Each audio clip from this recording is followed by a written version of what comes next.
నమస్కారం ETV news కు స్వాగతం. ముందుగా ముఖ్యాంశాలు. తెలంగాణ రైతులకు నేడు రైతు భరోసా నిధులు విడుదల చేయనున్న సీఎం రేవంత్. తొలి విడతలో 41.37 లక్షల మందికి లబ్ధి. ఉద్యోగుల బకాయిల కోసం మరో 2,000 కోట్లు. తెలంగాణ ఆర్థిక శాఖ ఉత్తర్వులు. నెల వ్యవధిలోనే 4,000 కోట్లు చెల్లింపు. విజయవాడ సాయికృష్ణ కేసులో వేడని సస్పెన్స్. సిట్ విచారణలో నోరు విప్పని కానిస్టేబుళ్లు. నేడు కోర్టులో హాజరుపరచనున్న పోలీసులు. 10వ తరగతి ఇంటర్లో ప్రతిభావంతులకు సత్కారం. ప్రభుత్వ బడుల్లో సీట్లకు సిఫార్సు చేసే రోజులొచ్చాయన్న లోకేష్.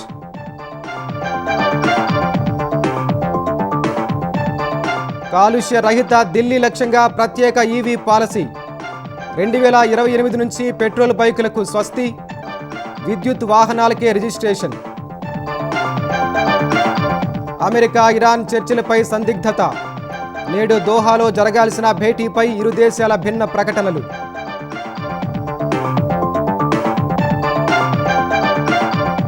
వెనుజువెలాకు చేరిన భారత మానవతా సాయం. రంగంలోకి దిగిన ఆర్మీ వైద్య బృందం. కారకాస్లో ఉచిత వైద్య శిబిరం ఏర్పాటు.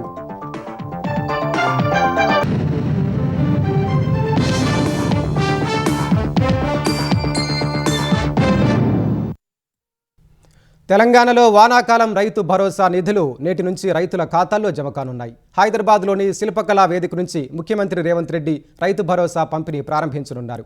మొదటి విడతలో 2 ఎకరాల వరకు భూమి ఉన్న 41 లక్షల రైతులకు పెట్టుబడి సాయం విడుదల కానుంది.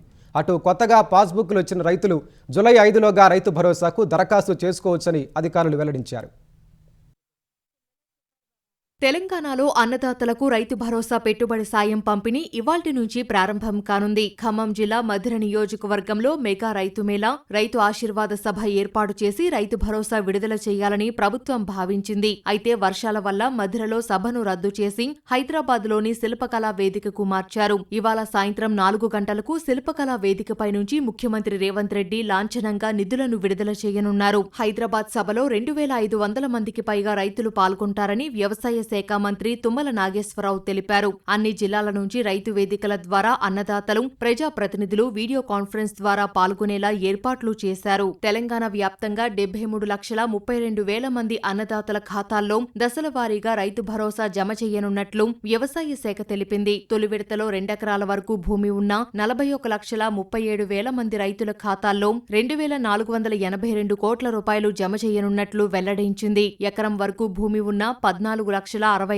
రైతులకు 878 కోట్ల 94 లక్షల రూపాయలు, 2 ఎకరాల వరకు ఉన్న 26,72,000 మంది అన్నదాతలకు 1,603 కోట్ల రూపాయలు విడుదల కానున్నాయి. మిగతా రైతులకు కూడా దశల వారీగా రైతు భరోసా నిధులు జమ చేయనున్నట్లు వ్యవసాయ శాఖ తెలిపింది. కొత్తగా పాస్ పుస్తకాలు వచ్చిన రైతులు జూలై 5 వరకు రైతు భరోసా కోసం దరఖాస్తు చేసుకోవచ్చని అధికారులు తెలిపారు. స్థానిక వ్యవసాయ విస్తరణ అధికారిని కలిసి బ్యాంక్ అకౌంట్ వివరాలు సమర్పిస్తే కొత్త వారికి కూడా రైతు భరోసా ఇవ్వనున్నట్లు వెల్లడించారు. రైతుల పట్ల సర్కార్ చూపుతున్న నిబద్ధతకు రైతు భరోసా కార్యక్రమం నిదర్శనమని, వ్యవసాయ రంగాన్ని మరింత బలోపేతం చేయడానికి ప్రభుత్వం అన్ని విధాలా కృషి చేస్తోందని మంత్రి తుమ్మల నాగేశ్వరరావు పేర్కొన్నారు. పెట్టుబడి సాయాన్ని ఆలస్యం చేయవద్దన్న ఉద్దేశంతో వర్షాల వల్ల మధిర సభ రద్దయినప్పటికీ ముందు ప్రకటించిన విధంగా నేటి నుంచి రైతు భరోసా విడుదల చేస్తున్నట్లు చెప్పారు. తెలంగాణలో ఉద్యోగులు, పింఛన్దారుల బకాయిల చెల్లింపుల కోసం మరో 2,000 కోట్ల రూపాయలను విడుదల చేస్తూ ఆర్థిక శాఖ ఉత్తర్వులు జారీ చేసింది. గత నెల 29న మొదటి విడతగా 2,000 కోట్లు విడుదల చేయగా సరిగ్గా అదే తేదీన ఈ నెల కూడా ఇచ్చింది. మొత్తం 4,000 కోట్ల చెల్లింపు పూర్తయింది. ఉద్యోగుల పట్ల తమ చిత్తశుద్ధి మరోసారి నిరూపితమైందని ఉప ముఖ్యమంత్రి మల్లు భట్టి విక్రమార్క పేర్కొన్నారు. ఆర్థిక ఇబ్బందులున్నప్పటికీ ఉద్యోగులకు ఇచ్చిన హామీని నెరవేరుస్తూ బకాయిల చెల్లింపు ప్రక్రియను వేగవంతం చేశామన్నారు. అటు ఉద్యోగుల ఆరోగ్య పథకం ఈహెచ్ఎస్ అమలుకు వారి మూల వేతనం నుంచి 1.5% సొమ్మును మినహాయించాలని ఆర్థిక శాఖ ఉత్తర్వులిచ్చింది. జూన్లోగా చెల్లించిన 2026 మే నెలకు సంబంధించిన వేతనం లేదా పింఛన్ నుంచి మినహాయించిన సొమ్మును ఆర్థిక శాఖలో ప్రత్యేకంగా ఏర్పాటు చేసిన ఈహెచ్ఎస్ నిధికి పంపాలని అన్ని ప్రభుత్వ కార్యాలయాల డ్రాయింగ్ అధికారులకు సూచించింది. దంపతులిద్దరూ ఉద్యోగులైనా లేక ఒకరు పింఛన్దారులైనా వారిలో ఒకరికి మినహాయింపు ఇవ్వాలని సూచించింది. తెలంగాణలో పర్యటిస్తున్న బీజేపీ జాతీయ అధ్యక్షుడు నితిన్ నబీన్ సిన్హా ఇవాళ బీజేపీ రాష్ట్ర కార్యవర్గ సమావేశాలను ప్రారంభించనున్నారు. ఉదయం 8:30 నుంచి 10 గంటల వరకు బర్కత్పురలోని కేశవ నిలయంలో పరివార క్షేత్రాలతో అల్పాహార భేటీలో పాల్గొంటారని పార్టీ వర్గాలు తెలిపాయి. అనంతరం నితిన్ నబీన్ మేడ్చల్ మల్కాజ్గిరి జిల్లా ఔషాపూర్కు బయలుదేరనున్నారు. అక్కడ ఓ ఎంక్లేవ్లో బీజేపీ రాష్ట్ర కార్యవర్గ సమావేశాలను ప్రారంభించనున్నారు. కార్యవర్గ సమావేశాలను ఉద్దేశించి ఆయన స్వాగతోపన్యాసం చేయనున్నారు. తెలంగాణలో పార్టీని మరింత బలోపేతం చేయడం సహా అధికారంలోకి తీసుకొచ్చేందుకు నేతలంతా సమన్వయంతో పనిచేయాలని దిశానిర్దేశం చేయనున్నారు.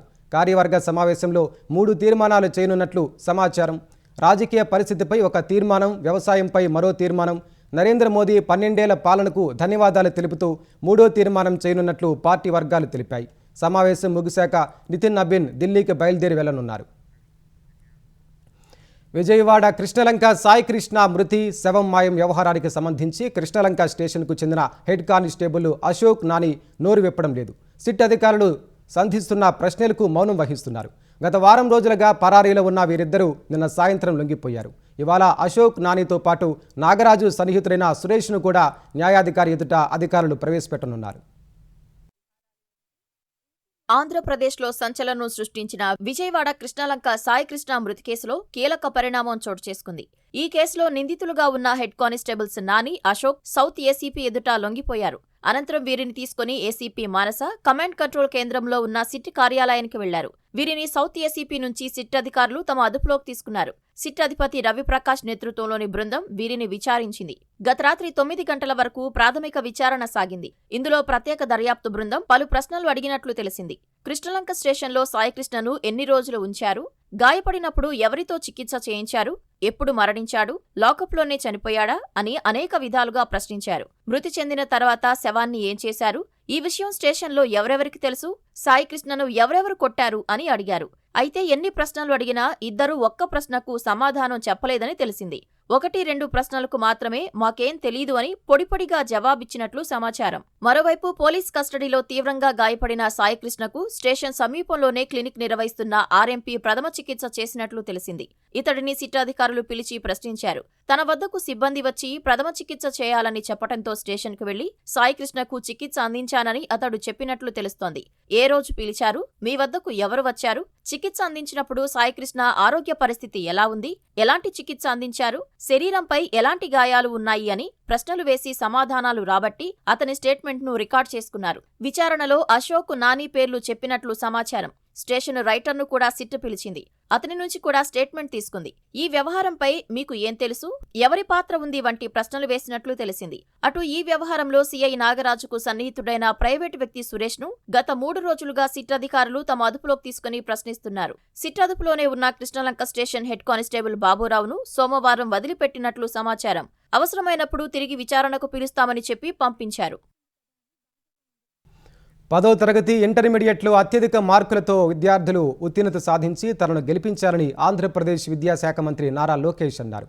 10 ఇంటర్ పరీక్షలో ఉత్తమ ఫలితాలు సాధించిన విద్యార్థులను తాడేపల్లిలో షైనింగ్ స్టార్స్ పేరుతో మంత్రి లోకేష్ సన్మానించారు. 55 మంది 10వ తరగతి వారికి 30,000 పథకం, సర్టిఫికేట్, 61 మంది ఇంటర్మీడియట్ విద్యార్థులకు ల్యాప్టాప్ పథకాలను మంత్రి అందజేశారు. ఈ సందర్భంగా మాట్లాడిన లోకేష్ ప్రభుత్వ పాఠశాలలకు షైనింగ్ స్టార్సే బ్రాండ్ అంబాసిడర్లని కొనియాడారు. ప్రభుత్వ పాఠశాలల్లో సీట్లకు ఎమ్మెల్యేలు సిఫార్సు చేసే రోజులొచ్చాయని అభిప్రాయపడ్డారు.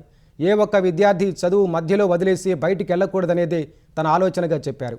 యువత రాజకీయాల్లోకి రావాలని లోకేష్ పిలుపునిచ్చారు.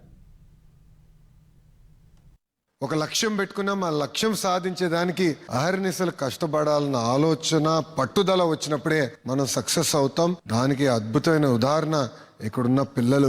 అందరూ బాగా చదివారు కనుక నాకు మంచి మార్కులు వచ్చినాయి. మీకు కానీ తక్కువ మార్కులు వచ్చి ఉంటే నా మంత్రి పదవి కూడా పీకేసీ గారు, గౌరవ ముఖ్యమంత్రి చంద్రబాబు నాయుడు గారు. బెస్ట్ పర్ఫార్మింగ్ స్టూడెంట్స్ ది పేపర్లో యాడ్ వచ్చినప్పుడు నిజంగానే చాలా గర్వపడ్డా.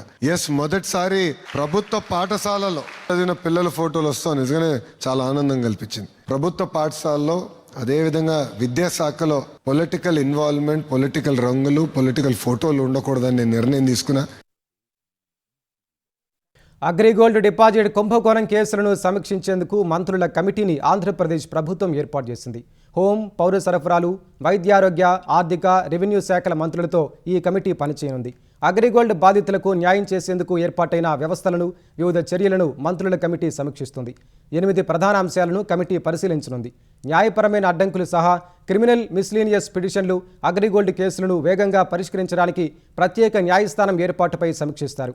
జప్తు ప్రక్రియ ఖరారైన అగ్రిగోల్డ్ ఆస్తుల వేలం కోసం రాష్ట్ర, జిల్లా స్థాయి కమిటీల ఏర్పాటుపై తెలంగాణ, కర్ణాటక, తమిళనాడు, ఒడిశా రాష్ట్రాల సంబంధిత అధికారులను సంప్రదించి ఒక సానుకూల నిర్ణయాన్ని సిఫార్సు చేయనుంది.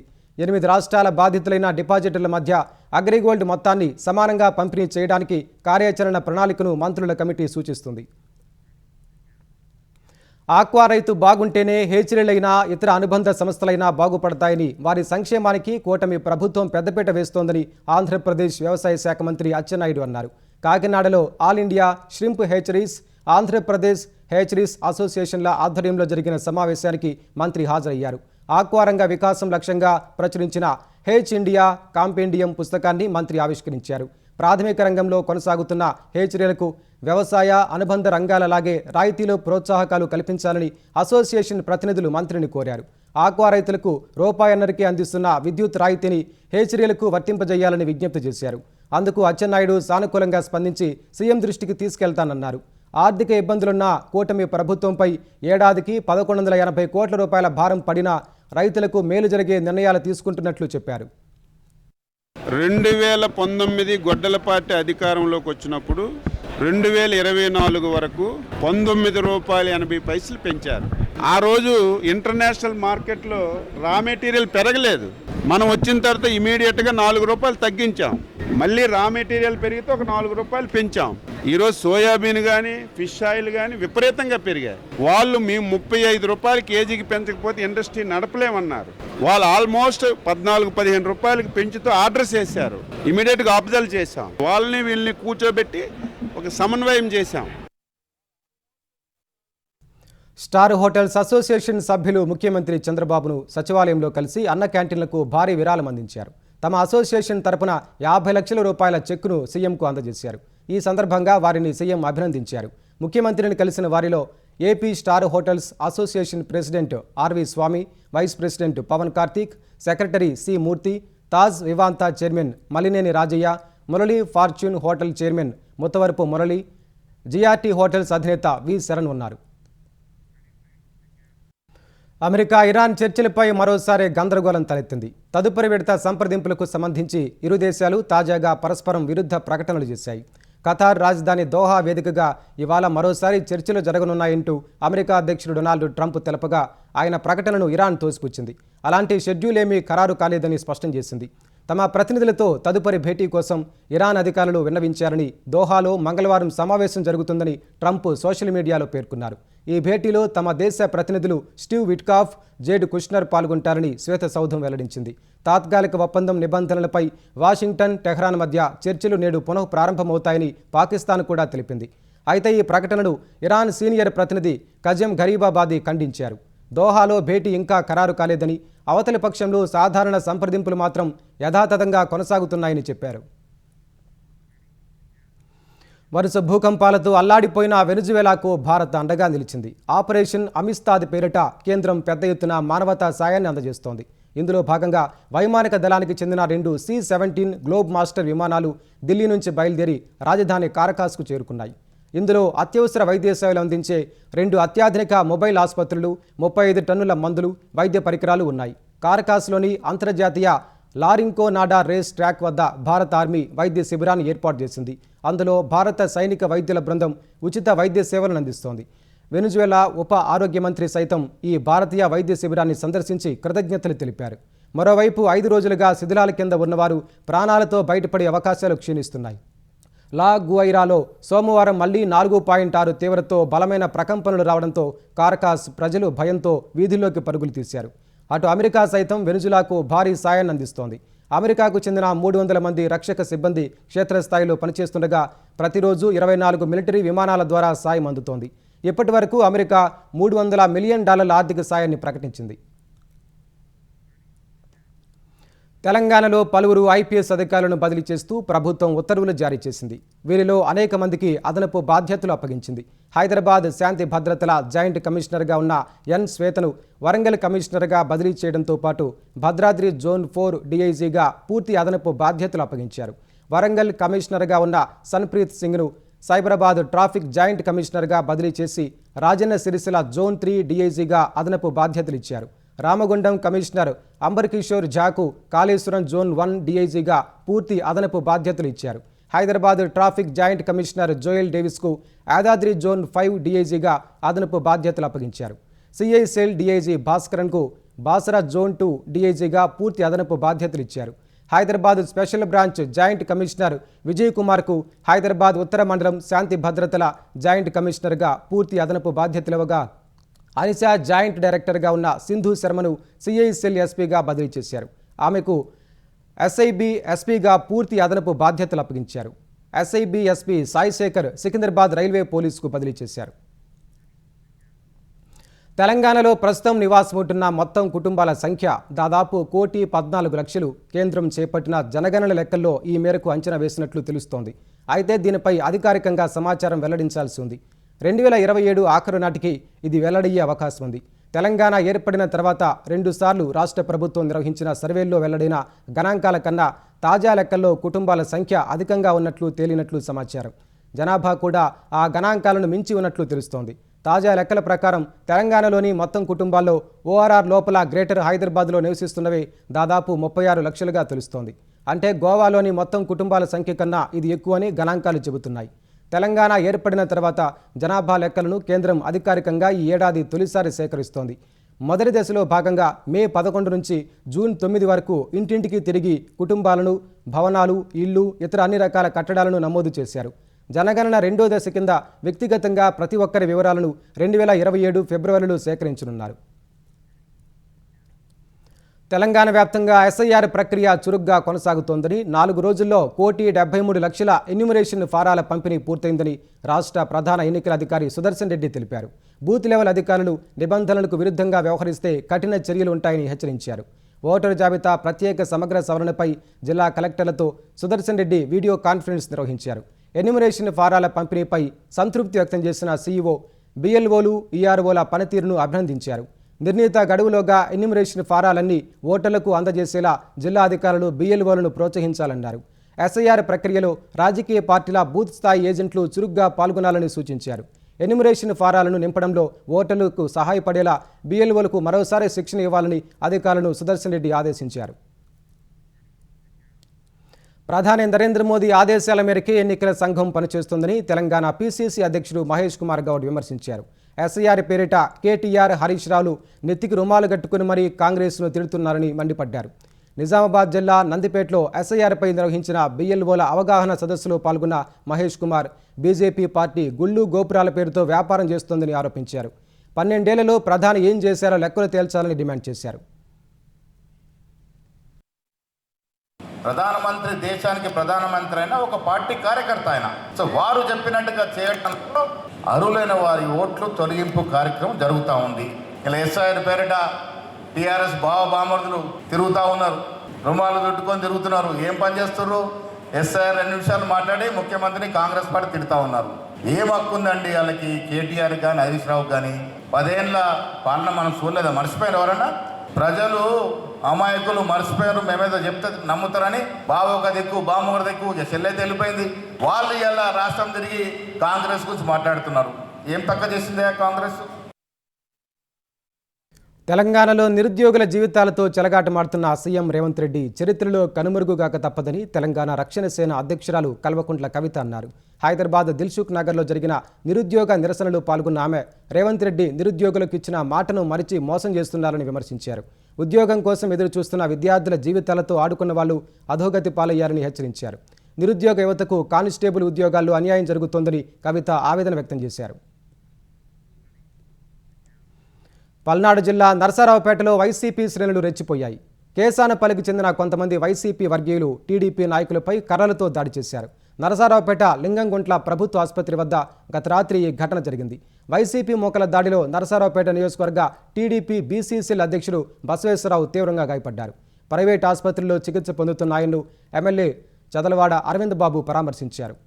దాడికి పాల్పడిన వారిపై కేసు పెట్టాలని పోలీసులను ఎమ్మెల్యే ఆదేశించారు. బసవేశ్వరరావుపై దాడికి నిరసనగా కేసానపల్లి సమీపంలో ఎల్బీనగర్ వద్ద బాధిత కుటుంబ సభ్యులు ఆందోళనకు దిగారు. నరసారావుపేట, చిలకలూరుపేట ప్రధాన రహదారిపై బైఠాయించడంతో వాహనాలు నిలిచిపోయాయి.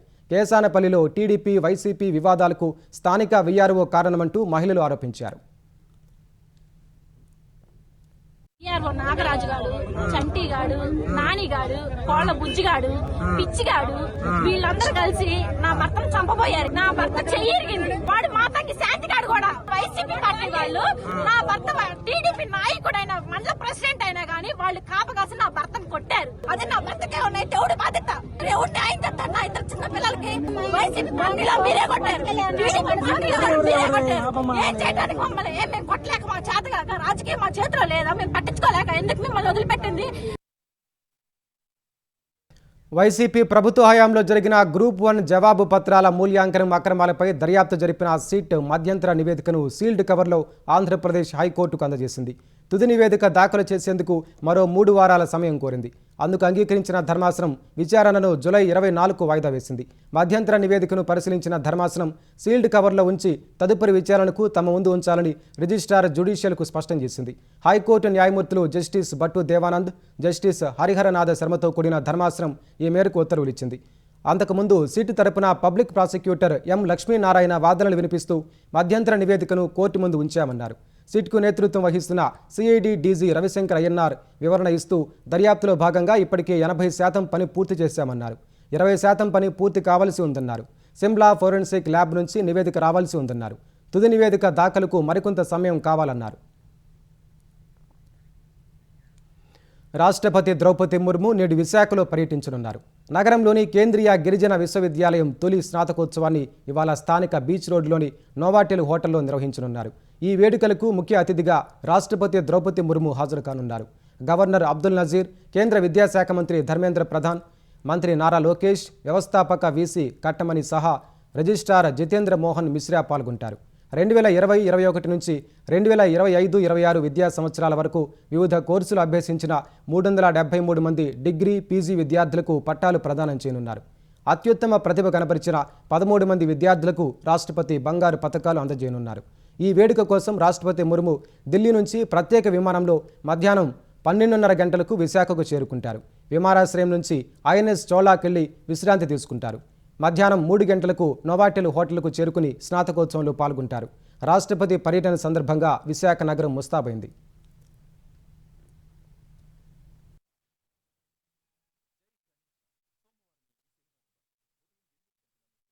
దేశ రాజధానిని 2030 నాటికి కాలుష్య రహిత నగరంగా మార్చాలని ఢిల్లీ ప్రభుత్వం నిర్ణయించింది.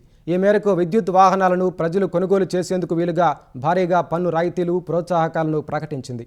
2027 జనవరి నుంచి విద్యుత్ ఆటోలు, 2028 ఏప్రిల్ నుంచి విద్యుత్ బైకులకే రిజిస్ట్రేషన్లు చేయాలని నిర్ణయించింది. అప్పటి నుంచి పెట్రోల్, సిఎన్జి వాహనాల రిజిస్ట్రేషన్లను అనుమతించరు. సీఎం రేఖా గుప్తా నేతృత్వంలో సమావేశమైన కేబినెట్ ప్రత్యేక ఈవీ పాలసీకి ఆమోదముద్ర వేసింది. కొత్త విధానంలో భాగంగా జూలై 1 నుంచి 30 లక్షల లోపు విద్యుత్ వాహనాలపై జీవితకాల పన్నును, రిజిస్ట్రేషన్ ఛార్జీలను ప్రభుత్వం ఎత్తివేస్తోంది. 2030 మార్చి నాటికి ఢిల్లీలోని మొత్తం స్కూల్ బస్సుల్లో 30% విద్యుత్ వాహనాలుగా మారనున్నాయి. 30,000 ఈవీ ఛార్జింగ్ పాయింట్లు ఏర్పాటవుతాయి.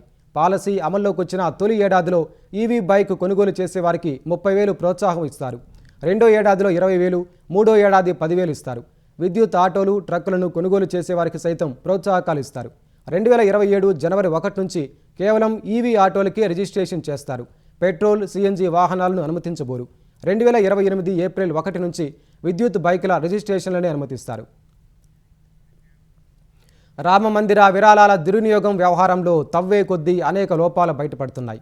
లెక్కింపు సందర్భంగా అవకతవకలను గుర్తించిన స్టేట్ బ్యాంక్ ఆఫ్ ఇండియా అధికారులు అక్కడి సిబ్బందిని మార్చాలని 3 నెలల కిందటే శ్రీరామ తీర్థక్షేత్ర ట్రస్టుకు సూచించారు. అయితే ఎస్బీఐ సూచనలను ట్రస్టు సభ్యులు పట్టించుకోలేదు. అంతేకాదు దుర్వినియోగం బయటపడ్డాక పోలీసుల సాయంతో నిందితుల ఇళ్లలో డబ్బును స్వాధీనం చేసుకోవడం సహా వారి బ్యాంకు ఖాతాల నుంచి ట్రస్టుకు బదిలీ చేశాక కూడా వారు పోలీసులకు అధికారికంగా ఫిర్యాదు చేయలేదు. 12,000 నుంచి 15,000 జీతాలిచ్చి నగదు లెక్కింపు సిబ్బందిని ఎస్బీఐ నియమించుకుంది. వీరిపై అనుమానం రావడంతో సిబ్బందిని మార్చాలని బ్యాంకు సూచించింది. అవుట్సోర్సింగ్ ఏజెన్సీ వీరిని తొలగించేందుకు సిద్ధమైన ట్రస్ట్ అధికారులు సిబ్బందిని కాపాడారని తెలుస్తోంది. మరోవైపు ఈ నెల 5న ట్రస్టు సభ్యులు, ఆలయ భద్రతా సిబ్బంది, పోలీసులు కలిసి ఆరోపణలు ఎదుర్కొంటున్న నిందితుల ఇళ్లకెళ్లి వారి నుంచి దాదాపు 58 లక్షలు స్వాధీనం చేసుకున్నారు. అయినా నగదు దోచుకున్న వ్యక్తులపై 20 రోజుల వరకు ట్రస్టు ఎలాంటి ఫిర్యాదు చేయకపోవడం గమనార్హం. అటు ఈ కేసులో అరెస్టైన 8 మంది నిందితుల తరపున తమ సభ్యులెవరూ వాదించరని ఫైజాబాద్ బార్ అసోసియేషన్ తీర్మానం చేసింది. టీజీ20 లీగ్లో హైదరాబాద్ ఈ ఛాంపియన్స్ జైత్ర యాత్ర కొనసాగుతోంది. తాజాగా ఖమ్మం ఏసెస్పై 56 పరుగుల తేడాతో హైదరాబాద్ ఘన విజయం సాధించింది. దీంతో వరుసగా 4వ విజయంతో పాయింట్ల పట్టికలో అగ్రస్థానాన్ని మరింత పటిష్టం చేసుకుంది. టాస్ ఓడి తొలుత బ్యాటింగ్ చేసిన హైదరాబాద్ నిర్ణీత 20 ఓవర్లలో 9 వికెట్ల నష్టానికి 211 పరుగులు చేసింది. కెప్టెన్ అభిరథ్ రెడ్డి మరోసారి అర్ధ సెంచరీతో విజృంభించాడు. అభిరథ్ రెడ్డి 59, గడుగు గణేష్ 44, అన్విత్ రెడ్డి 32 పరుగులు చేశారు. అనంతరం 212 పరుగుల లక్ష్యంతో బరిలోకి దిగిన ఖమ్మం ఏసెస్ 20 ఓవర్లలో 9 వికెట్ల కోల్పోయి 155 పరుగులకే పరిమితమై ఓటమి చవిచూసింది. ఖమ్మం కెప్టెన్ హిమతేజ్ 64, వాఫిక్ వచ్చి 21 పరుగులు చేశారు. శ్రీనికేత్ 3, అజయ్ దేవ్గౌడ్, గణేష్ చెరో 2 వికెట్లు పడగొట్టారు. మ్యాచ్ అనంతరం ఈ ఛాంపియన్స్ డ్రెస్సింగ్ రూమ్లో టీం మేనేజ్మెంట్ మ్యాచ్లో కీ రోల్ ప్లే చేసిన వారిని ప్రత్యేకంగా సత్కరించింది. ఈ కార్యక్రమంలో Ushodaya enterprises director Sambasivarao, ETV Bharati director Bruhathi, ఆమె భర్త వెంకట అక్షయ్, టీజీ20 గవర్నింగ్ కౌన్సిల్ సభ్యుడు సంజీవ్ రెడ్డి పాల్గొన్నారు.